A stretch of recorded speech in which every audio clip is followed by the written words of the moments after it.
आप देख रहे हैं जन आवाज। मुडवारा कटनी विधानसभा क्षेत्र से वर्तमान विधायक संदीप जायसवाल को भाजपा ने कटनी की राजनीति में ऐतिहासिक फैसला लेते हुए लगातार तीसरी बार विधायक बनने का मार्ग प्रशस्त किया है। यह अलग बात है कि जनता संदीप को अपना प्रतिनिधि चुनती है या नहीं।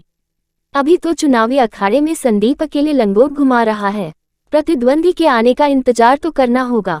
ऐसा लगता है कि संदीप के प्रत्याशी घोषित होते ही मूल भाजपाई तो सदमे में हैं। पिछले 10 सालों से फूल छाप कांग्रेसी से मुक्ति पाने की बात जोह रहे मूल भाजपाइयों के सपनों पर तो तुषारापात हाईकमान ने ही करके उनको उनकी हैसियत बता दी है कि देवतुल्यों तुम केवल झंडा बैनर लगाने, जिंदाबाद मुर्दाबाद के नारे लगाने लायक ही हो। हाँ, अभी तक 2 लोगों ने संदीप की उम्मीदवारी का विरोध किया है, वह भी बाकायदा पत्रकार वार्ता आयोजित करके, जिसमें एक है नगरीय निकाय चुनाव में महापौर प्रत्याशी रही श्रीमती ज्योति दीक्षित तथा दूसरे हैं वर्तमान पार्षद संतोष शुक्ला। दोनों के विरोध करने के पीछे अपने अपने निजी हितार्थ समझ में आते हैं। हाँ, ये बात अलग है कि दोनों के द्वारा उसे आम जनता के हितों की आड़ लेकर पेश किया जा रहा है। जहां तक श्रीमती ज्योति दीक्षित के विरोध करने का सवाल है तो उसमें नगरीय चुनाव में उनकी पराजित कुंठा उजागर हो रही है।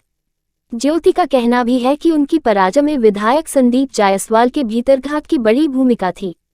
वैसे ज्योति के इस आरोप को नकारा भी नहीं जा सकता। पूरा शहर जानता है कि नगरीय चुनाव में आमने सामने रही श्रीमती ज्योति दीक्षित और श्रीमती प्रीति सूरी तो केवल मोहरे थे।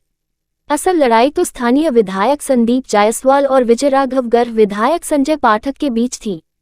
जहां संदीप अपने विधानसभा क्षेत्र में अपने वर्चस्व को बनाए रखना चाहते थे, वहीं महापौर चुनाव की बैसाखी के सहारे संजय कटनी जिले की राजनीति के क्षत्रप बनने का ख्वाब संजो रहे थे। संदीप का वर्चस्व तभी बना रह सकता था जब भाजपा प्रत्याशी, जिसे संजय के खेमे का माना जाता था, की पराजय हो, और कहा जा सकता है कि अपना वर्चस्व बनाए रखने में संदीप सफल रहे। श्रीमती प्रीति सूरी को संदीप के खेमे का माना जाता रहा है। कह सकते हैं कि 2 राजनीतिक महत्वाकांक्षियों की भेंट चढ़ा दी गई ज्योति दीक्षित। महापौर की पराजय की टीस का ही प्रत्यक्षीकरण है श्रीमती ज्योति दीक्षित का विरोध स्वरूप भाजपा के समस्त पदों सहित प्राथमिक सदस्यता से इस्तीफा देना। कहा जाता है कि ज्योति को उम्मीद थी कि पार्टी महापौर की पराजय पर मलहम लगाने के लिए उन्हें विधानसभा प्रत्याशी बनाएगी, पर यहाँ तो उल्टा पार्टी ने भीतरघाती को ही भीतरघात करने का इनाम दे दिया गया।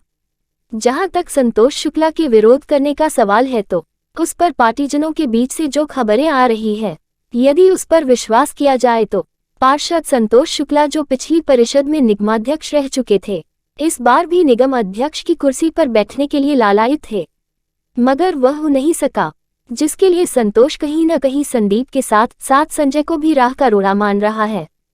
चूंकि संतोष की राजनीति कटनी तक ही सीमित है, इसलिए संजय की उम्मीदवारी का विरोध कोई मायने नहीं रखता।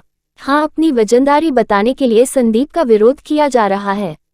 ज्योति और संतोष के विरोध करने में जमीन आसमान का फर्क दिखाई दे रहा है। जहां ज्योति ने संदीप की उम्मीदवारी का विरोध करते हुए समस्त दायित्वों सहित भाजपा की प्राथमिक सदस्यता से इस्तीफा दे दिया है, वहीं संतोष ने भाजपा की प्राथमिक सदस्यता तो छोड़िए, पार्षदी तक से इस्तीफा देने का साहस नहीं दिखाया है। दबी जुबान से विरोध करना कोई मायने नहीं रखता। हाँ, तात्कालिक रूप से घटित घटनाक्रमों को देखते हुए इतना जरूर कहा जा सकता है कि इस बार संदीप की राह आसान नहीं है। विरोधियों से ज्यादा कांटे तो अपने बिछाते दिख रहे हैं। हो सकता है तरबूजों को रंग बदलता देख और भी तरबूजे रंग बदलते दिखाई दें, विरोध के और भी स्वर सुनाई दें, और भी इस्तीफे देखने को मिले, जिसमें किसी प्रभावशाली व्यक्ति का इस्तीफा होवे। कटनी से अश्वनी बदगैया, अधिवक्ता एवं स्वतंत्र पत्रकार की रिपोर्ट, जन आवाज।